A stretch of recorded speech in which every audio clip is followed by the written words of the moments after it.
Assalamualaikum warahmatullahi wabarakatuh.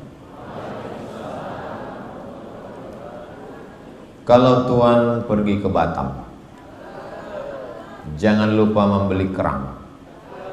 Dari bunyi sambutan salam, nampaknya jamaah ini belum makan siang. Apa kabar semua? Bapak, ibu, abang, kakak, adik, sahabat, semua yang hadir ini insya Allah dimuliakan Allah SWT. Itu kenapa di tengah itu ada yang kosong macam kebun sawit kebakaran? Ada tamu-tamu dari kalangan jin. Oh gitu. Kalau ada uang, ada rezeki. Kalau tidak ada uang, tidak ada rezeki. Kalau ada uang, ada rezeki. Kalau tidak ada uang, tidak ada rezeki. Kalau ada uang, ada rezeki. Kalau tidak ada uang, tidak ada rezeki. Sudah terrekam di kepala kita, makanya orang cakap, aku nggak ada rezeki hari ini. Berarti tak ada uang. Kalau ada uang, ada rezeki. Tak ada uang, tak ada rezeki. Oke, sekarang aturan baku itu kita terapkan. Ada uang, ada rezeki. Tak ada uang, tak ada rezeki. Di zaman itu ada laki-laki yang ada uang, namanya Qarun. Ada laki-laki yang nggak punya uang, namanya Musa. Sekarang yang dapat rezeki siapa? Qarun. Yang tak punya rezeki, Musa. Nah, inilah contoh-contoh jahiliyah.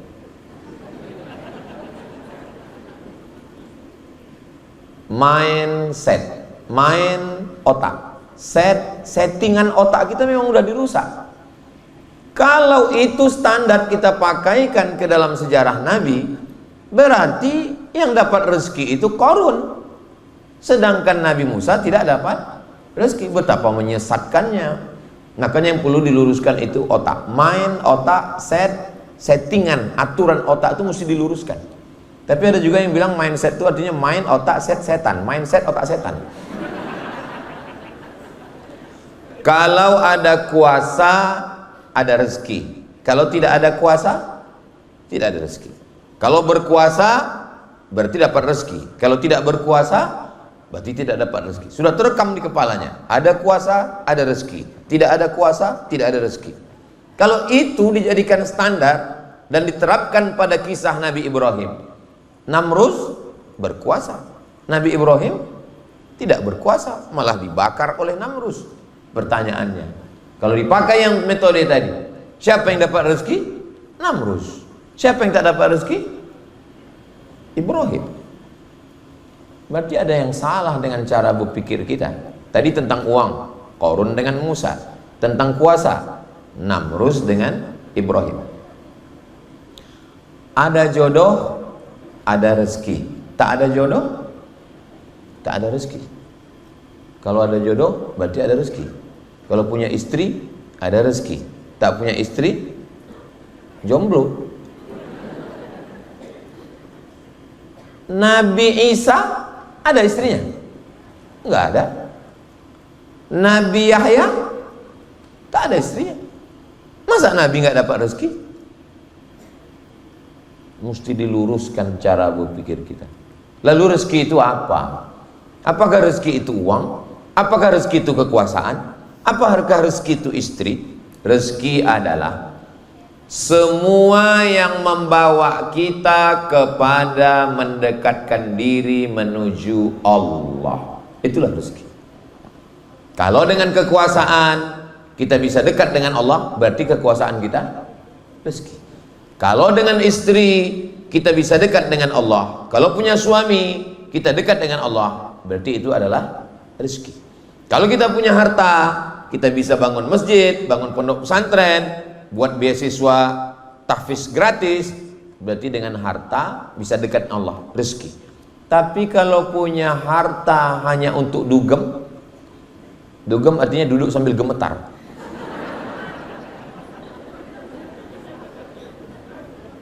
Kalau dengan punya pasangan hanya sekedar untuk mabuk bareng, itu bini kau? Iya. Di mana kalian jumpa? Kami sama-sama sakau kemarin. Itu bukan rezeki. Itu apa namanya? Istidraj.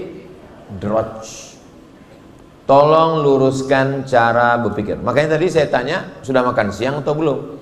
Karena ini tema agak berat sedikit. Kira-kira yang saya sampaikan bisa dipahami? Oke, kalau gitu kita ulang sekali lagi. Saya kalau ngajar di kelas dulu di kampus, saya tanya mahasiswa, paham? Tidak Pak, ulang 2 kali. Paham? Tidak Pak, ulang 3 kali. Udah 3 kali ulang, aku bilang, kalau ku lanjutkan ini 2 gendangnya. Kalau tak aku gila, kau gila, aku bilang.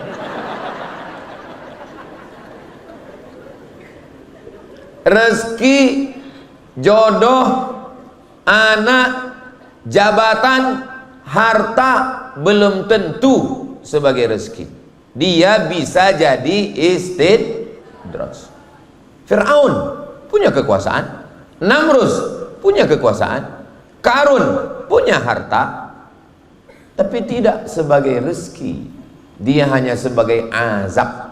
Semakin banyak, semakin hebat, dia hanyalah sebagai azab. Lalu yang disebut dengan rezeki itu apa? Semua yang mendekatkan kita kepada Allah, maka itu disebut sebagai rezeki. Kira-kira udah jelas? Jamaah ini antara paham dengan takut ini kudengar.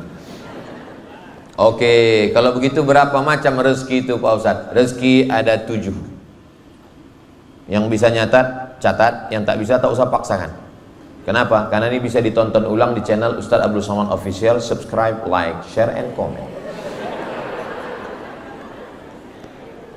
Abang host katanya saya dikasih waktu 40 menit.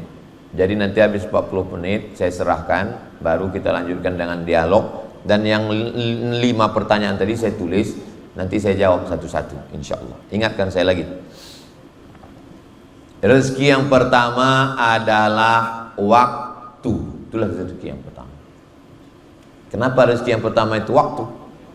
Karena ketika bertemu ruh dengan jasad, dan disitulah kita punya waktu. Kalau orang kampung kita menyebutnya, kalau kampung kami, time is money. Waktu adalah uang. Makanya pertama pertanyaan nanti waktu kita mati, yang pertama ditanya adalah an umrihi fima afna, umur kemana saja kau habiskan. Maka yang pertama nikmat adalah waktu. Apakah waktu kita sekarang jam 3 kurang 15 ini rezeki? Ya, karena dengan waktu yang ada ini sekarang kita beramal soleh. Tapi orang yang menyia-nyiakan waktunya, duduk ngobrol dengan kawan menceritakan artis Yanu sudah cerai, artis Yanu tak jadi, artis Yanu sako, artis Yanu mabuk, artis Yanu, itu bukan rezeki, itu laknat, itu ribah, itu apa macam mesin BSA Aceh, BSA Siantar, motor moge besar yang tak selesai.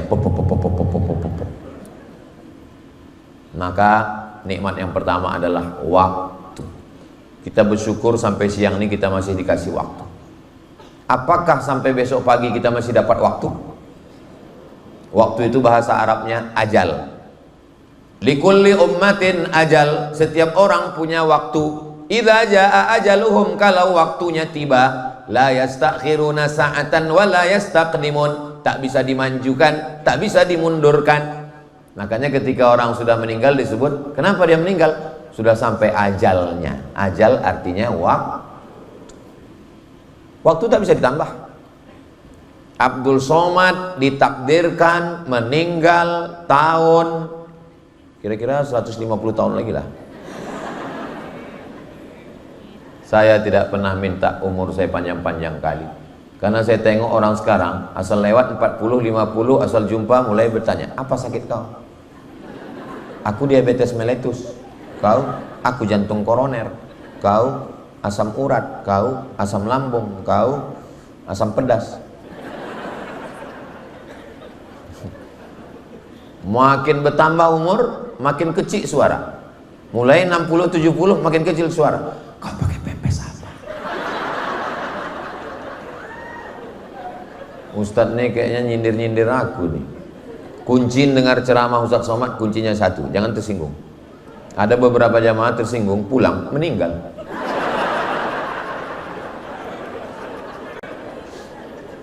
Aku sebetulnya mancing-mancing kalian aja. Kalau saya tengok dari senyum orang-orang ini, kayaknya ini orang nggak punya masalah hidup dan nggak punya utang. Dari mana Ustaz tahu? Senyumnya itu cerah, merekah, lepas. Orang kalau banyak masalah nggak bisa senyum melepas ini.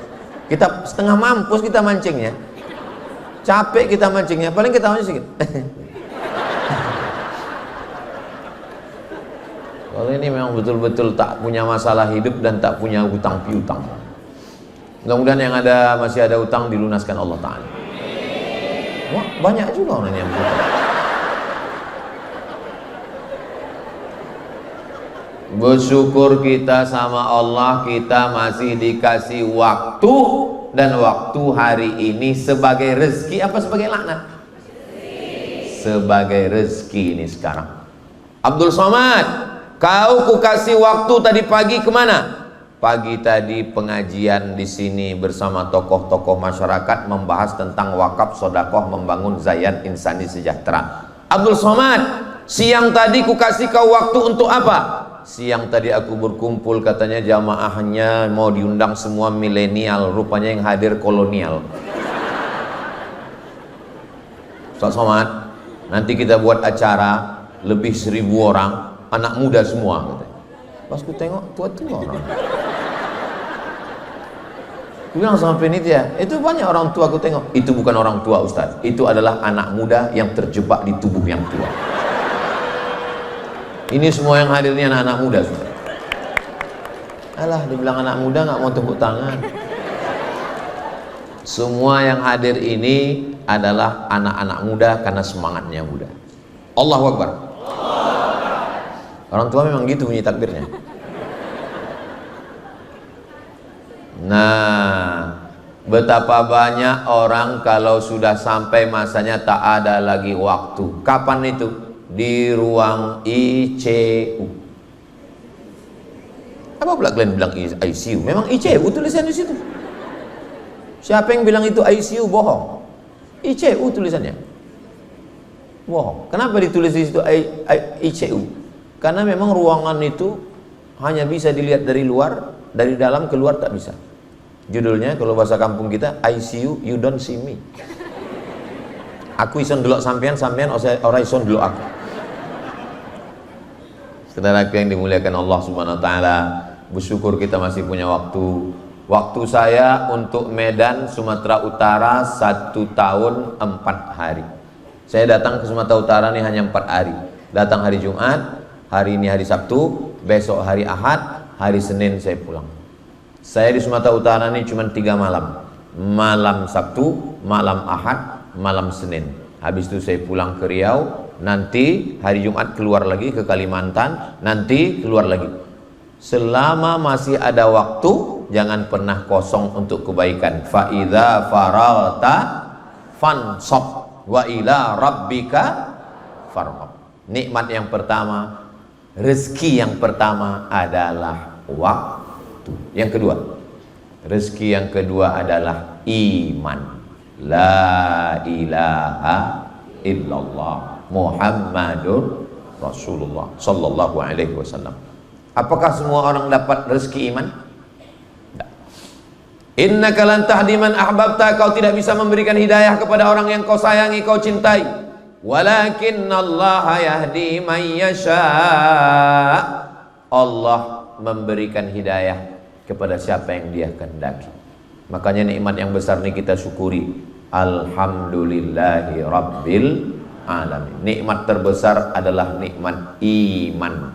Nikmat terbesar adalah nikmat Islam. Ini rezeki, rezeki, rezeki. Karena dengan nikmat iman inilah kita mendekatkan diri kepada Allah. Apakah diterima solat orang yang tak beriman? Tidak. Apakah diterima puasa sunat orang tak beriman? Tidak. Syarat solat, muslim baligh berakal. Syarat puasa, muslim baligh berakal. Maka rezeki yang kedua adalah iman. Rezeki yang ketiga, rezeki yang ketiga adalah orang tua. ayah, ibu. Bagi yang hidup ayahnya, hidup emaknya, pulang dari sini, peluk mereka, cium dia, bawakan makanan kesukaannya. Apa suka dia? Sate Padang. Apa suka dia? Sate Madura. Apa mau dia? Mie keling. Apa mau dia? Getuk. Bawakan. Yang sudah tidak ada, kirimkan. Untuk semua almarhumah emak, almarhum ayah kita yang sudah mendahului kita, Al-Fatihah. A'udzubillahi minasyaitonirrajim. Bismillahirrahmanirrahim. Alhamdulillahirabbil alamin arrahmanirrahim maliki yaumiddin. Iyyaka na'budu wa iyyaka nasta'in. Shiratal mustaqim. Shiratal ladzina an'amta 'alaihim ghairil maghdubi 'alaihim waladdallin. Amin. Aku nggak masuk akal kaji Ustaz Somad itu. Masa dibilangnya emak sama ayah rezeki? Iyalah, kau tidak menganggapnya rezeki karena dari kecil kau buka mata ada emak kau. Kau buka mata ada ayah. Bagaimana dengan penderitaan orang yang tiba-tiba bangun pagi, Ustadz buka pintu, di depan rumahnya ada kardus, rupanya dicampakkan orang, sampai anak itu pun takut pakai binti kardus. Dari sejak lahir tak kenal emak, tak kenal ayah, padahal ada emak ayahnya, tapi dicampakkan. Kita masih sempat dapat belayan kasih sayang ibu dan ayah. Oh, bersyukur nikmat. Cuman kadang kita tidak mensyukuri nikmat ketika dia masih ada. Ketika dia sudah tidak ada, barulah kita bersyukur. Tak usahlah jauh-jauh, tak usahlah emak, tak usahlah ayah, kelingking aja. Kelingking ini kita nggak nganggapnya nikmat, tapi coba pas kelingking ini dua-dua luka, hidung gatal, takkan ini masuk besar kayak lubangnya. Nikmat pertama adalah waktu. Nikmat kedua rezeki pertama waktu. Rezeki yang kedua adalah iman. Rezeki yang ketiga adalah orang tua. Rezeki yang keempat adalah pasangan hidup. Pasangan hidup itu rezeki. Kapan pasangan hidup itu jadi rezeki? Ketika dengan pasangan hidup itu kita dekat kepada Allah. Itulah rezeki. Tak semua orang dapat rezeki, walaupun dia belaki, walaupun dia berbini, tak semua dapat rezeki. Aku dulu Pak Ustadz, waktu masih gadis, jilbabku panjang, bajuku panjang. Tapi sejak aku menikah, lakiku tak suka aku pakai jilbab. Kok tua kali aku tengok macam pakai kelambu. Disuruhnya aku dipotong nyorok aku Pak Ustadz. Aku pakai celana legging. Waktu aku umur 8 tahun dulu, itu suruh yang pakai. Menjerit paha tuh Pak Ustadz. Rambut disuruhnya cat 3 warna merah, kuning, kelabu. Disuruhnya aku pakai tato, udah laku hitam bertato pula. Itu bukan rezeki namanya. Terus laki begitu, laki apa? Genderuwo. Aku dulu Pak Ustadz tamat pesantren Pak Ustadz. Ayahku baik, emakku baik, tak boleh aku makan haram. Tapi rupanya Pak Ustadz, entah gimana ceritanya, entah temakan pelet, akhirnya nikah sama biniku ini. Makan haram aja aku dikasihnya Pak Ustadz. Dia kalau tak makan mie lemak babi tak berselera Pak Ustaz. Itu bukan rezeki namanya. Itu apa? Mak lampir. Saya heran juga ya, ibu jangan tersinggung ya. Saya heran juga, kenapa lah hantu ini kebanyakan perempuan? Mak lampir, sundel bolong, nyi blorong, nyi roro kidul, suster ngesot, pocong. Pocong, ketawa hantu pun perempuan. Terus terang saya nggak setuju, karena mak saya perempuan, istri saya perempuan. Saya mengusulkan ke ibu-ibu, kalian tuntut Komisi Perlindungan Perempuan menuntut. Kenapa hantu itu cuma perempuan? Tolong hantu laki-laki juga diperbanyak. Hantu laki-laki bisa kita hitung berapa? Genderuwo, begu ganjang, Dracula pun dulunya, sekarang karena susah nyari kerja di Indonesia cabut dia, balik ke Amerika. Zombie pun ada juga perempuan. Jadi kenapa ke cerita hantu pula kita? Ada pula yang ingat tuyul ada laki-laki ada perempuan, tapi tuyul tak ketahuan jenis kelaminnya karena rambut belum tumbuh dan pakai pempes. Jangan sampai kalian pulang acara ini ditanya orang, ikut kalian acara sama Ustaz Somad? Iya. Apa lagi kesimpulannya? Entah hantu-hantu aja cerita dia.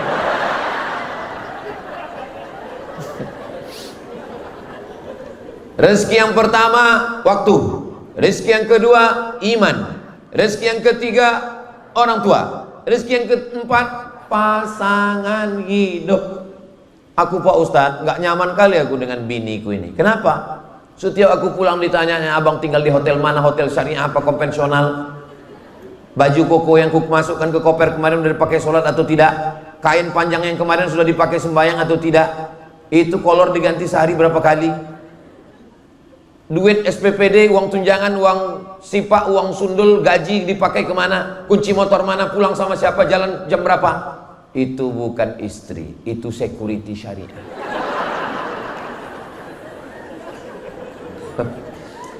Kalau ada bapak yang punya istri bertanya kau pulang jam berapa, duit kemana, gaji kemana, itu bukan istri, itu adalah bidadari surga yang dikirim Allah SWT. Pulang dari sini jangan panggil dia istriku, panggil dia oh my angel, kau adalah malaikat yang menyelamatkan aku. Saya Pak Ustadz kalimatnya udah lama saya siapkan, cuman orangnya belum jumpa. Mudah-mudahan yang belum ketemu jodoh dijumpakan dengan istri yang solihah-solihah. Mak kuat kali amin ya. Laki saya nih Pak Ustadz, cakapnya kasar, angkuh, sombong, mentang-mentang dia begaji, mentang-mentang dia berduit. Tapi sejak mendengar ceramah Ustadz, sekarang dia di rumah sudah diam. Kenapa diam? Stroke. Ya Allah, mudah-mudahan yang sakit-sakit diangkat penyakitnya. Rezeki yang kelima adalah kawan, sahabat. Ayah, ya, itu kawan ayah. Ya, kawan ayah itu dari muda dulu. Di mana ayah kenal? Itulah kami ditangkap satpam dulu. Waktu sama-sama nyuri pagar kuburan. Lewat kemarin kami di kuburan. Habis pagar-pagar besi itu dipotong. Beberapa bulan ini sering kali saya dapat posting orang Medan mencuri besi. Saya marah, saya bilang aku ini dari Medan, aku bilang sekolahku di Medan. Tapi pas ku tengok itu betul juga ini. Mama, iya itu kawan mama. Oh kawan mama sejak gadis itu. Gimana dulu sama dia? Itulah, nggak usah ceritakan, gak enak kali gitu. Kalau punya kawan selalu bertanya, udah kau sembahyang, jangan kau pacaran, jangan kau buat dosa, jangan kau maksiat. Kalau punya kawan baik macam ini, jangan dikubur sebelum mati.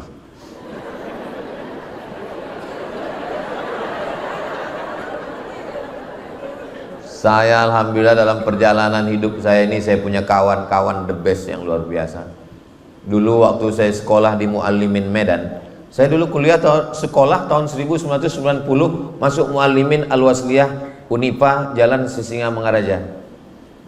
Ada satu kawan saya itu tidak mau mencontek menengok ke kanan ke kiri.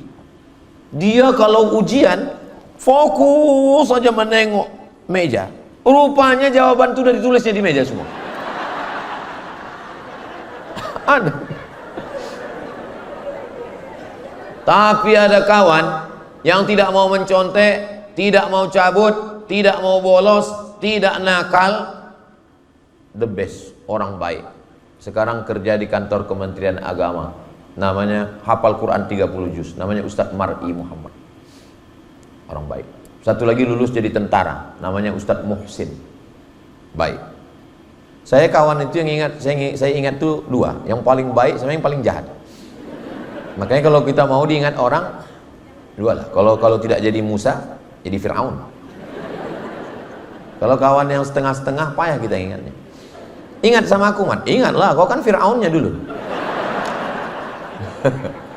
Tapi kalau setengah-setengah dia, ingat sama aku, Mat. Siapa ya? Kayaknya yang abu-abu itu nih. Kadang-kadang jadi Musa, kadang-kadang jadi Fir'aun. Nah, itu payah kita ingat. Kawan. Masa-masa saya susah, masa-masa saya sulit, masa-masa genting, ada kawan-kawan, itu saya ingat. Mat, kita kan mau pergi naik kapal laut 3 hari 3 malam dari Turusan Suez, Mesir menuju Jeddah, ya. Ada kau punya duit? Duitku sudah habis, beli visa $300, beli tiket $100 PP ke Kairo. dari Kairo ke Saudi. Nanti kalau kau tak ada duit, ini $50. Bang, simpanlah duit abang itu dulu. Nanti kalau aku udah susah kali tak makan 3 hari 3 malam baru aku pakai. Aku takut berutang. Ada kawan tuh sampai sekarang. Namanya tak boleh sebut, menjaga kode etik jurnalistik. Jadi besti-besti kita itu luar biasa. Ada kawan-kawan. Orang menang punya banyak kawan. Orang susah punya sahabat sejati. Nah, maka jangan pernah takut susah. Disitulah kita mau menengok mana ujian kawan. Kawan ketawa banyak, tapi kawan bersusah sedikit. Ustadz Somad kan banyak kawan Ustadz. Itu di Instagram itu kami tengok 9 juta. Maksudnya yang belum follow-follow. Itu kawan-kawan di medsos itu nggak bisa kali kita yakini. Itu 9 juta itu setengahnya buzzer itu.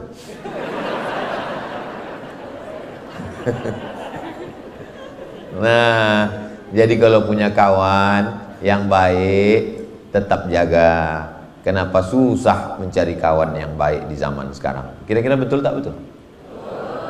Ngaku semua orang. Rezeki yang keenam, apa itu? Rezeki yang keenam adalah rezeki anak soleh. Kalau perempuan solihah, itulah rezeki. Alhamdulillah Pak Ustadz, anakku ini lulus Pak Ustadz. Sekarang dia kerja di Amerika. 1 bulan itu dikirimnya 1 kotak Budweiser, 1 kotak vodka. Kami asal malam tahun baru mabuklah kami Pak Ustadz, muntah-muntahlah kami situ. Itu bukan rezeki itu. Alhamdulillah Pak Ustadz, anak saya ini sekarang udah jadi orang kaya. Apa kerja dia? Judol. Dia kerjanya di Vietnam sekarang Pak Ustadz. Alhamdulillah, dialah motor-motor semua judi online ini. Alhamdulillah Pak Ustadz, sudah kami store ke Basnas 2,5%. Itu bukan rezeki, itu laknat. Rezeki itu yang mana? Ketika anak itu sejuk dipandang mata, menenangkan hati dan jiwa. Datang dia ke rumah kita, jilbabnya panjang, bajunya panjang, wajahnya cerah. Pas ditengok wajahnya, pakai skincare kau? Enggak, ini bekas wudhu mak. Oh, jadi kau anggap kami ini tayamum semua? Macam kau aja yang berwudhu. Janganlah gitu kali. Mentang-mentang udah hijrah, biasa aja lah. Ini sikit-sikit wudhu, sikit-sikit wudhu. Kau pikir kami ini tak pernah mandi? Anak saya Mizian Haziq Abdillah, yang kedua Sami Ahmad Misbahi Ibadillah. Minta tolong ke semua bapak ibu, doakan supaya anak-anak saya ini selamat dunia akhirat. Begitu juga dengan anak-anak kita semua. Banyak orang menganggap kalau punya anak ada rezeki, kalau tak punya anak tak ada rezeki. Tidak semua begitu. Justru kadang skenario Allah indah dia tahan. Karena kalau kau dapat anak, anak kau ini hantu. Berapa banyak orang punya anak menyesal punya anak. Lama hidup banyak dirasa, jauh berjalan banyak ditengok. Lama jadi ustadz banyak yang curhat. Aku Pak Ustadz saking nakalnya anakku nih, rasanya mau ku masukkan lagi ke dalam. Gimana kau mau masukkan anak kau ke dalam? Kok begini rasanya Pak Ustadz, kalau ku kenang-kenang, kalau ku ingat-ingat lagi, bagus aku tak punya anak. Ada orang ngomong gitu. Saking kan sakitnya punya anak. Apa tak sakit? Pulang dia ke rumah Pak Ustadz, dibawanya perang panjang. Kalau tidak mamak belikan Kawasaki Ninja, aku bacok. Ibu-ibu masak nasi goreng pagi. Kenapa lah nasi ini tak masak-masak? Rupanya kompor udah dijual anak beli narkoba. Itu bukan rezeki itu. Mudah-mudahan anak kita jadi rezeki semua. Yang terakhir, yang ketujuh, kata Syekh Muhammad Mutawalli Asy'arawi, rezeki yang paling terendah itulah dia harta. Yang dikatakan orang harta yang rezeki paling tertinggi, justru harta rezeki paling terendah. Karena justru dengan hartalah orang banyak tidak jadi rezeki tapi jadi laknat. Kira-kira yang bisa pakai sabu-sabu itu orang kaya atau orang miskin? Orang kaya berduit lah yang bisa beli sabu. Kalau orang miskin tak jadi dia mabuk pakai sabu. Dia pakai apa? Kecubung. Tak ada modal. Pakai apa mabuk orang miskin? Pertamax. Itu pun setengah liter. Beli Pertamax, dihisap tak juga mabuk. Rupanya oplosan. Dihisap hari ini, 3 hari lagi baru mabuk. Rencana mau mabuk, duit tak ada. Ambil kopi, campur spiritus. Spiritus untuk lampu strongkeng dulu. Itu dicampurkannya, rencana mabuk, minum, rupanya mati. Kayak mana bro? Jadi dia mabuk, lebih dari mabuk lagi. Kayak mana? Menyala abangku. Apa tak menyala jantung tuh begini dengan api strongkeng, mencari paret, masuk ke dalam sungai, mati. Tersumbat ikan sapu-sapu di mulut. Tolong kalian buatkan karikaturnya nanti. Rezeki adalah yang bisa mendekatkan kita kepada Allah Subhanahu wa taala. Sekarang setelah saya betulkan mindset saya dan mindset kita semua, saya mau ngetes paham atau tak paham. Yang laki-laki diam dulu, walaupun menjawab dalam hati saja. Apakah mobil itu rezeki? Aduh, sedih kali kita kalau udah ngomong 30 menit orang nggak paham. Kalau dengan mobil itu kita bisa bawa kepada yang baik, rame-rame ngaji, rame-rame silaturahim, berarti mobil itu rezeki. Tapi kalau mobil itu justru untuk buat maksiat, buat dosa, tutup kaca 100%, mobil bergoyang, berarti mobil itu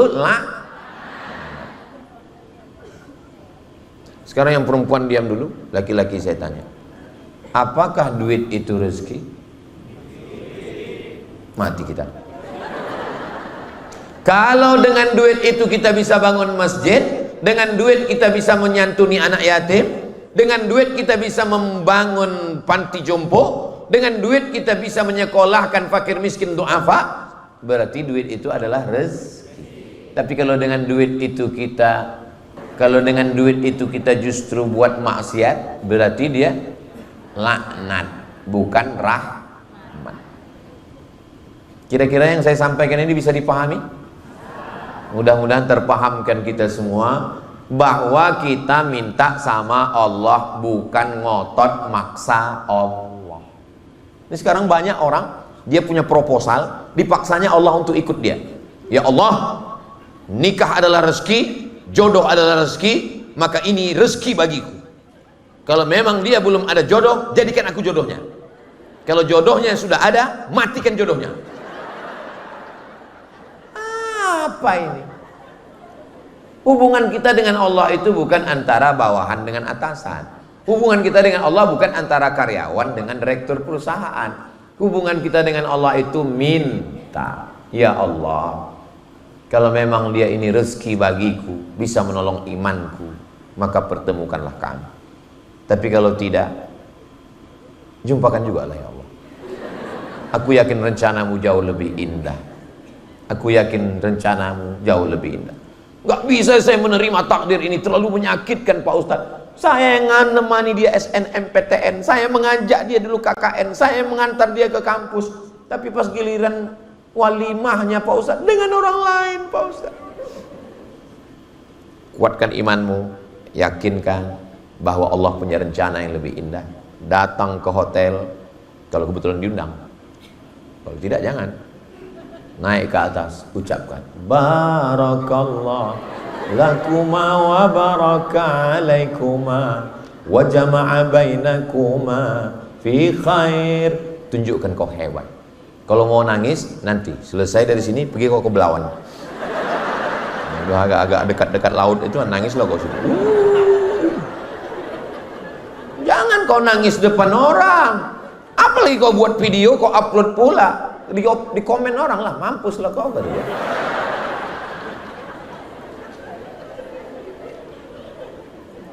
Rencana Allah jauh lebih indah.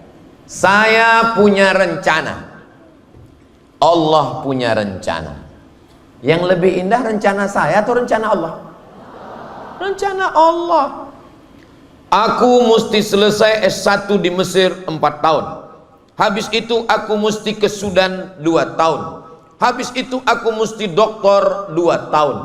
8 tahun aku mesti doktor, berarti aku pulang sebelum 30 tahun sudah doktor, dan aku akan membawa ijazahku ke Malaysia dan ke Brunei.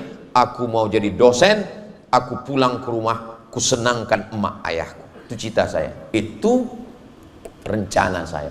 Rupanya rencana saya hancur berkeping, bak kayu, kaca jatuh ke batu. Selesai S1 pulang, nyari-nyari peluang dulu, baru pula berangkat, hilang umur 1 tahun. Selesai S2 pulang, ikut tes CPNS di Jakarta, ikut tes seleksi berkas, lulus. Bahasa Arab lulus, bahasa Inggris lulus, potensi akademik lulus, tinggal 2 orang wawancara. Pas giliran 2 orang itu, saya 1 anak UIN, alumni. Itulah satu-satunya harapan aku mau jadi dosen, supaya bisa kusenangkan emakku. Pas di Kampung Melayu, sedang saya naik metro mini, datang WA dari kawan, "Mat, kau tak lulus." Lembut rasanya aspal Kampung Melayu itu, saya bilang. Tahun 2007, awak sudah umur 30 tahun, orang tua menunggu di depan, calon mertua di belakang. Hancur mimpi-mimpi saya itu. Tuhan itu antara-antara muncul, kadang-kadang hilang signal itu. Berat memang. Apa kata almarhumah mak nih? Baliklah kau ke Pekanbaru. Tak usah kau lagi di Jakarta, apa lagi yang kau harapkan? Tes PNS pun kau tak lulus. Iya lama. Bulan Ramadan, bulan Agustus pulang saya ke Pekanbaru. Agustus, September, keluar informasi di Riau Pos, tes PNS UIN Suska. Ikut aku mak, ikut, mana tahu rezeki kau. Ikut tes, lulus, jadi dosen, mengajar PNS. Ceramah, masuk hutan, keluar hutan, diupload, diusir orang, viral. LC dapat, MA dapat, doktor dapat, profesor dapat, di Brunei guru besar, di Malaysia pun dapat, keliling pun dapat. Baru saya yang sekarang baru saya bisa berkata, rupanya rencana Allah jauh lebih indah. Tapi bisa ngomong gitu kan sekarang. Coba waktu di Kampung Melayu dulu. Waktu pas dapat itu, bisa saya mengatakan, rencana Allah jauh lebih indah. Kadang lama saya merenung, kenapa nasib itu macam kapal di tengah ombak, angin puting beliung, karangnya tajam, jatuh, pecah, berkeping. Sengaja dibuat Allah nasib saya seperti itu, supaya kalau ada orang yang curhat ke saya, mudah saya menjawab. Sengaja dibuat Allah hidup saya itu berkeping-keping, berkecai, supaya apa? Supaya kalau ada orang yang curhat, aku susah kali Pak Ustadz. Alah, susah kau tuh upil-upil ku aja ya. Nggak ada apa-apanya dibanding. Dulu waktu saya kecil, saya buka juz amma terjemah itu. Mak, ada namaku di sini mak. Allahus Somad. Ini mak, apa artinya kata mak saya? Allahus Somad, Allah tempat bergantung. Apa maksudnya mak? Iya, orang bergantung sama kau nanti gitu mak. Betul lah memang. Setiap Rabu subuh saya ngaji Riyadhus Shalihin. Asal habis itu banyak kali orang bergantung-gantung. Ada yang cerita lakinya gila, ada yang cerita bininya hantu, ada yang macam-macam bergantung. Betul cakap mak saya dulu. Nanti orang bergantung sama kau. Allahus Somad, Abdus Somad. Kok tahu begitu minta nama Abdul Rahim aja saya dulu. Kalau aku tengok jamku udah 40 menit bang. Jangan kemana-mana, kita lanjutkan setelah yang satu ini.